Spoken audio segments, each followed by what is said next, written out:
오늘 마태복음 12장 22절에서 30절 말씀을 가지고 이미 너희에게 임하였느니라 라는 제목으로 함께 말씀을 살펴보려고 합니다. 우리 예수님의 사역은 마태복음 4장에서 말씀하시는 것처럼 가르치시고 복음을 전파하시고 백성들의 약한 것들을 고치시는 사역이었습니다. 그런데 그 사역의 형태는 어느 하나에 매이지 않고 다양했지만 그 사역이 가리키는 것은 하나였는데 바로 하나님 나라였습니다. 예수님은 하나님 나라가 이미 이 땅 가운데 임하였다라는 것을 예수님의 다양한 사역들을 통해서 말씀하셨던 것이죠.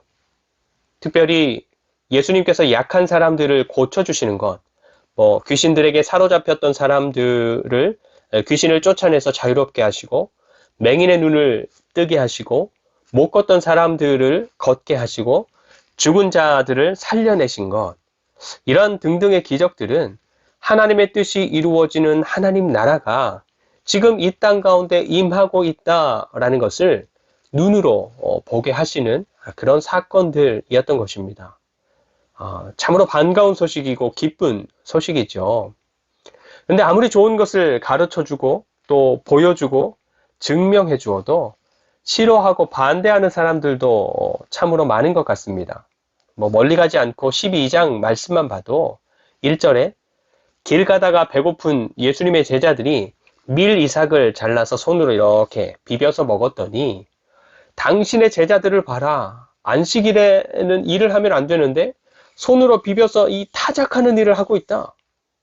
그리고 9절부터의 말씀에서도 예수님께서 회당에 들어가서 손이 오그라든 사람의 손을 고쳐주시자 곧바로 어떻게 하면 예수님을 죽일 수 있을까를 의논하기 시작하는 것입니다. 오늘 말씀도 특별히 이제 기적, 귀신을 쫓아내서 그 사람을 온전하게 하시는 사역으로 하나님 나라의 좋은 소식을 보여주시는 예수님과 그것을 대놓고 반대하며 비난하는 사람들 사이에 있었던 논쟁입니다. 여러분 22절 말씀을 한번 볼까요? 22절. 그때에 귀신 들려 눈 멀고 말 못하는 사람을 데리고 왔거늘 예수께서 고쳐주심에 그 말 못하는 사람이 말하며 보게 된지라. 아멘. 사람들이 예수님께 귀신 때문에 병들어서 그 삶이 자유롭지 못한 사람을 데리고 온 것입니다. 근데 예수님께서는 그 사람을 대번에 고쳐내셨어요. 예수님께는 병이든 귀신이든 문제가 안 되는 거죠. 그래서 늘 그러셨던 것처럼 말씀으로 귀신을 쫓아내셨겠죠. 그리고 귀신이 쫓겨나가자 그 귀신 때문에 몸이 온전치 못했던 그 사람의 몸이 온전해지는 일이 많은 사람들이 보는 앞에서 일어나게 된 것입니다. 이번에도 대부분의 많은 사람들은 이야, 놀라고 좋아하고 또 예수님이 어떤 일들을 더 하실까 예수님을 기대하고 23절에 말씀하시는 것처럼 이 사람이 다윗의 자손으로 오실 메시아, 우리를 구원하실 분이 아닌가? 이런 분이 메시아가 아니라면 누구를 메시아라고 할 수 있는가? 이런 생각들을 하게 되지만 또 다른 한편에서는 그런 사람들의 분위기를 읽었는지 24절에 대놓고 막 반대를 하는 겁니다. 저 사람은 귀신의 왕 바알세불을 의지해서 귀신을 쫓아내고 있다. 그렇지 않으면 귀신들이 말 한마디에 떠나가는 이런 일이 절대로 일어날 수 없다라고 하는 것입니다. 하지만 예수님은 그런 말로 예수님을 비난하고 반대하는 여론을 이렇게 막 만들어 가려고 하는 사람들에게 분명하게 말씀하십니다. 귀신들의 왕 바알세불의 힘을 힘입기 때문이 아니라 의지하기 때문이 아니라 하나님 나라가 임하였기 때문이다. 여러분 누가복음 17장에 보면 한 바리새인이 예수님께 묻습니다. 하나님 나라가 어느 때에 임합니까? 그러자 예수님께서 말씀하십니다. 하나님 나라는 볼 수 있게 임하는 것이 아니요 또 여기 있다 저기 있다고도 못하리니 하나님의 나라는 너희 안에 있느니라. 그리고 로마서 14장에 하나님의 나라는 먹는 것과 마시는 것이 아니요 오직 성령 안에 있는 의와 평강과 희락이라. 그리고 고린도전서 4장 20절에 보면 하나님의 나라는 말에 있지 아니하고 오직 능력에 있다. 그리고 오늘 말씀, 내가 성령을 힘입어 귀신을 쫓아내는 것이면 하나님 나라가 이미 너희에게 임하였다. 여러분, 사실 그 어디에도 하나님 나라를 예수 믿는 사람들이 죽어서 가는 나라라고 말씀하지 않습니다. 그렇죠? 우리가 가는 나라가 아니라 우리에게 임하는 나라라고 말씀하고 계시고, 지금 여기를 떠나서 가게 되는 특별한 어떤 장소가 아니라 우리가 지금 여기에서 예수님을 믿고 따르는 사람들과 함께 하시는 성령님 안에서 누리게 되고 경험하게 되는 의로움, 평강, 희락, 능력이라고 말씀하시는 것입니다. 여러분, 아까 말씀드린 예수님을 반대하고 사사건건 시비 걸었던 사람들, 그리고 오늘 말씀에서 예수님과 예수님의 사역을 비난하면서 막 깎아내리고 반대하고 있는 사람들을 보십시오. 지금 이 사람들이 자신들의 삶에서 누리고 경험하고 있는 것들은 무엇입니까? 시기, 질투, 미움, 교만, 또 자기들의 영향력을 점점 잃어가는 데서 오는 불안함, 또 아주 잃어버릴지도 모른다는 두려움, 그렇죠?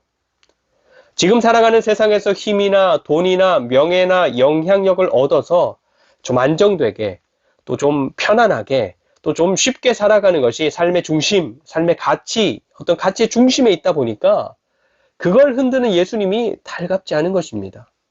그래서 그토록 바라고 고대해 왔던 하나님 나라가 예수님과 함께 이 땅에 임했고 예수님을 통해서 증거되고 막 증명되고 있었지만 그 사람들은 그 하나님 나라를 볼 수도 없었고 누릴 수도 없었고 오히려 불안함, 두려움, 시기, 질투, 미움 이런 것들만 가득히 누리는 삶을 살아갈 수밖에 없었던 것입니다.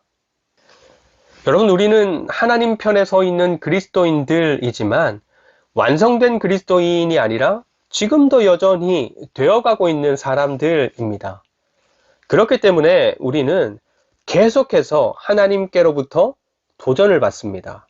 야, 네가 지금 보고 있는 거 그거 아니야. 이거야. 말씀하실 때가 있습니다. 야, 네가 지금 가지려고 하는 거 그거 아니고 이거야. 네가 지금 붙잡고 있는 거 그거 아니고 저거야. 등등. 그래서 우리의 마음이 자꾸만 보암직하고 먹음직하고 지혜롭게 할 만큼 탐스럽게 보이는 것들을 쫓아가고 욕심내고 또 붙잡을 때마다 계속해서 야, 그게 아니야. 아니라고. 이거야. 이렇게 말씀하시면서 우리를 도전하시는 것입니다. 그래서 우리를 돌이키고 또다시 돌이키고 그렇게 성령 안에서 누리는 하나님 나라를 맛보고 더 깊이 알고 누리는 사람들로 세워가시는 것입니다. 그래서 하나님을 믿고 있으면서 하나님을 붙잡고 있으면서 내가 하고 싶고 갖고 싶고 이루고 싶은 것들에 온통 관심을 가진 삶이고 그것을 위해서 노력하는 삶이라면 그 삶이 무척이나 고된 삶이 되는 것입니다. 야곱이 그랬어요. 야곱이 죽은 줄 알았던 요셉이 살아있다라는 이야기를 듣고 어디로 갑니까? 애굽으로 건너갑니다. 그리고 바로 앞에 서서 뭐 이런저런 이야기를 나누면서 바로가 네 나이가 몇이냐 이렇게 나이를 묻는 바로의 질문에 야곱이 이렇게 대답을 합니다. 내가 이리저리 떠돌아다니는 나그네로 130년을 살았는데 우리 조상들에 비하면 정말로 얼마 미치지 못하는 나이입니다. 그런데 내가 정말로 고되고 힘든 세월을 보냈습니다. 사실 야곱의 이야기를 천천히 읽어보면 야곱은 이삭처럼 뭔가를 순적히 만나고 또 잘 그냥 뭐 쉽게 이루고 해결되는 그런 삶이 아니었습니다.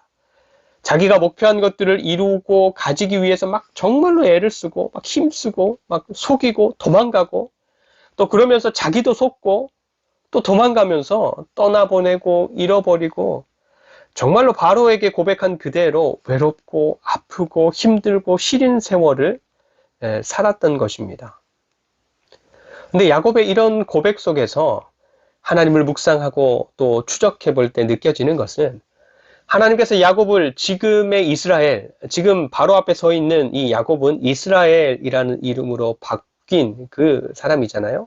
그래서 하나님께서 야곱을 지금의 이스라엘로 바꾸어 내시기 위해서 그동안 엄청난 애를 쓰셨겠구나 이런 생각이 드는 것입니다. 하나님과의 관계를 시작한 사람인데 하나님 없이 살아가고 하나님의 뜻이 아니라 내가 원하는 것들을 목표로 살아간다면 하나님도 고되고 우리의 삶도 고되게 느껴질 수밖에 없는 것이죠. 여러분, 하나님께 속한 좋은 것들, 그리고 하나님 나라의 좋은 것들이 지금 우리가 살아가는 삶에도 있으면 또 누려지면 좋으시겠습니까? 아니면 그런 건 좀 천천히 누려도 좋은데 지금은 좀 다른 것들을 누렸으면, 좀 다른 것들을 가졌으면, 좀 다른 것들을 먼저 이루었으면 좋겠다 싶으십니까? 하나님께서 예수님과 함께 이 땅에 이미 임하게 하신 하나님 나라를 세워가시고 완성해 가시는 것은 세상에 있는 악한 것들을 하나님께서 하나씩 처단해가고 잘못된 법이나 질서들을 점점 바로잡아가고 좋은 것들을 막 새롭게 만들어내고 뭐 이렇게 해서 완성해 가시는 게 아닙니다. 하나님께서는 왜곡된 세상을 바르게 바꾸어 가시는 게 아니라 우리를 바꾸어 가시는 겁니다. 하나님을 반대하는 우리를 바꾸어 가시는 것이고 하나님께서 일하시는 것들을 믿지 못하고 소망하지 못하는 우리를 바꾸어 가시는 것이고 하나님으로 만족하지 못하고 즐거워하지 못하는 우리들을 바꾸어 가시는 것입니다. 그렇게 되면 하나님께서 우리 안에 임하게 하신 하나님 나라가 우리는 점점 더 좋아지게 되겠죠. 점점 더 깊이 누려지고 점점 더 온전하게 누려지게 되겠지요. 하나님께서는 우리가 하나님에 대해서 그리고 하나님 나라에 대해서 그러한 그리스도인들이 되도록 우리의 생각과 우리의 마음과 우리의 믿음을 계속해서 바꾸어 가시는 것입니다. 그리고 하나님은 그렇게 하나님으로 말미암아 새롭게 변화된 우리를 통해서 세상의 잘못된 것들과 왜곡된 것들을 바로잡아 가기를 원하시는 것이죠. 그래서 오늘 말씀에서도 우리 그리스도인들을 향한 하나님의 요구는 분명합니다. 그리고 대적하는 자들을 향한 하나님의 경고도 분명합니다. 30절 말씀인데요. 30절. 나와 함께 아니하는 자는 나를 반대하는 자요. 나와 함께 모으지 아니하는 자는 해치는 자니라. 열심히는 하는데 하나님과 함께 하지는 않고 모으기는 열심히 모으는데 하나님과 함께 모으지 않고 혼자서 자기네들끼리 막 열심히 한다. 이런 사람들은 조금 실수하는 사람 정도가 아니라 아예 반대하는 사람들이다. 아예 흩어버리는 사람들이다. 아예 해를 끼치는 사람이다. 라고 단정지어 말씀하시는 것입니다. 예수님 앞에 있는 바리새인들이 그렇잖아요. 율법을 연구하는 일에 막 열심을 내고 또 율법에 근거해서 말하고 정말로 백성들의 사소한 것들까지 막 세심히 챙기고 신경 쓰는 것처럼 야, 안식에 그렇게 하면 안 됩니다. 저 사람들하고 같이 먹으면 안 됩니다. 죄입니다. 뭐 열심히 떠들기는 하는데 예수님과는 상관없이 지네들끼리 열심히 하잖아요. 그러니 결과가 어떻습니까? 예수님께도 방해가 되고 예수님의 사역에도 방해가 되지요. 그리고 끝내는 예수님을 죽이는 자리까지 몰아가기도 하는 것입니다. 그래서 우리 그리스도인들을 향한 오늘 예수님의 요청은 무엇입니까? 함께하자, 함께하자. 별것 아닌 작은 일을 해도 함께하고 큰 일을 해도 함께하고 빨리 하는 일을 해도 함께하고 천천히 하는 일을 해도 함께하고 모으는 것도 함께하고 흩어버리는 것도 함께하고 뭘 하든지 어떻게 하든지 주님과 함께하는 삶, 함께하는 사역이 되라 하시는 것입니다. 그래야 이 땅을 향한 그리고 우리를 향한 하나님의 뜻이 이루어져 가게 되고 우리 안에 시작된 하나님 나라도 점점 더 견고하게 세워져 가게 된다라는 것입니다. 그런데 하나님과 함께 하려고 할 때 중요한 게 있습니다. 그게 뭔가 하면 하나님을 내 편으로 요청해서 함께 하려고 하는 것이 아니라 내가 하나님 편에 서서 함께 하는 것, 내가 하나님 편에 서서 함께 하는 것, 그것이 중요한 것입니다.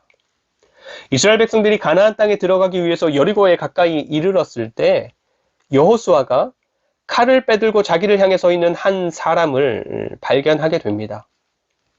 백성들을 이끌고 이제 가나안 땅을 정복하러 가야 하는 여호수아 입장에서는 참으로 위급한 상황을 맞게 된 것이죠. 그래서 묻습니다. 너는 우리 편 사람이냐 아니면 저쪽 편 적군이냐 그때 여호수아 앞에 마주 서 있던 사람의 대답은 이것이었습니다. 나는 여호와의 군대 대장으로 지금 왔다. 사실 누구인지를 밝힌 것은 맞지만 여호수아가 질문하면서 준 선택지에는 없는 대답을 한 것입니다.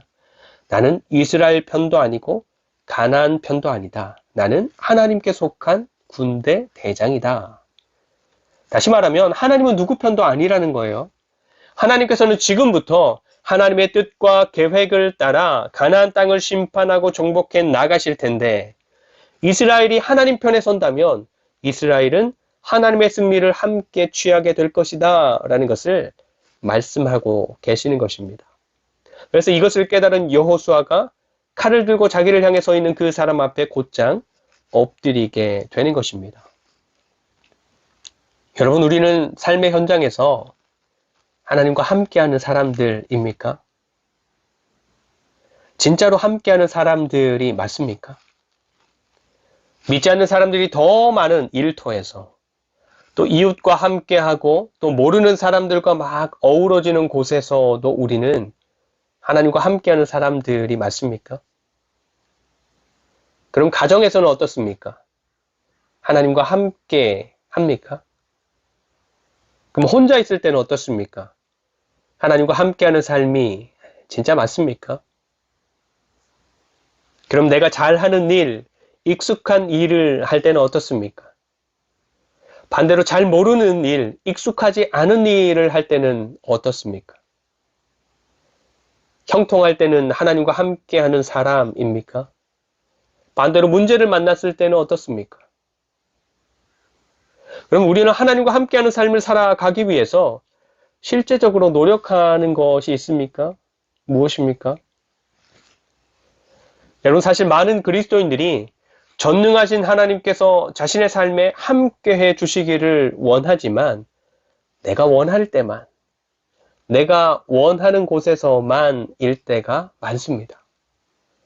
그리고 내가 하고 싶은 것을 내려놓고 하나님께서 원하시는 그것을 함께해 가는 것을 꿈꾸기보다 하나님, 좀 내가 있는 곳으로, 하나님, 좀 내가 하려고 하는 이것을 이렇게 요청할 때가 더 많은 것입니다. 그런데 그것은 여호수아처럼 우리가 하나님 편에 서서 하나님과 함께하는 사람이 되는 진짜 하나님께서 우리에게 원하시는 함께함이 아니라 그냥 우리의 욕심을 이루기 위한 요청밖에 되지 않는 것입니다. 하나님 나라는 이미 우리에게 임해 있습니다. 그 하나님 나라를 더 분명히 보고 그것을 더 깊이 누려가는 사람들은 하나님 편에 서는 사람들, 그래서 하나님과 함께 주어진 삶을 살아가기 위해서 몸부림치는 사람들인 것입니다. 새롭게 시작되는 한 주간의 삶이 하나님 편에 서는 삶, 그리고 언제나 하나님과 함께하는 삶을 살아내기 위해서 애를 쓰는 저와 여러분들이 되기를 축복합니다. 그래서 한 주간의 삶도 이미 우리에게 임한 하나님 나라를 보고 누리고 더 견고하게 이루어가는 사랑하는 하늘둥지 교회가 되시기를 간절히 축원드립니다. 기도하겠습니다. 하나님, 우리의 눈을 열어 하나님 나라를 보게 하시고 우리의 마음을 열어 하나님 나라를 누리게 하시고 우리에게 선한 의지를 더하셔서 하나님 나라를 더 견고히 세워갈 수 있도록 역사하여 주시옵소서. 그리고 우리가 언제 어디서 무엇을 하든지 하나님 편에 서서 하나님과 함께하고 하나님과 함께 모으는 하나님 나라의 참된 백성들이 되게 하여 주시옵소서. 예배와 함께 드리는 감사와 또 예물들과 우리의 정성된 마음들도 기쁘게 받아주시고 늘 더 좋은 것으로 우리의 삶을 채우시는 하나님을 맛보아 알게 하여 주시옵소서. 여러 가지 사정들로 함께 예배하지 못한 지체들도 기억해 주시고 있는 자리에서 하나님을 기억하고 예배하며 또 더불어 한 주간의 삶도 하나님 안에서 복되게 살아가게 하여 주시옵소서. 여전히 갈등 속에 있는 이 나라 이 민족을 긍휼히 여겨주시고 거짓과 분열과 갈등과 혼란함을 조장하는 악한 권세와 악한 영들이 나사렛 예수 그리스도의 이름에 굴복하여 떠나가게 하시고 하나님의 공의와 하나님의 진리가 빛나는 기둥으로 세워져 가게 하여 주시옵소서. 멀리 아픔과 고통 속에 있는 백성들에게도 하나님의 평안과 하나님의 위로와 하나님의 사랑을 더하여 주시기를 간절히 소망하오며 우리와 함께 하시는 예수 그리스도의 이름으로 간절히 축복하며 기도드립니다. 아멘.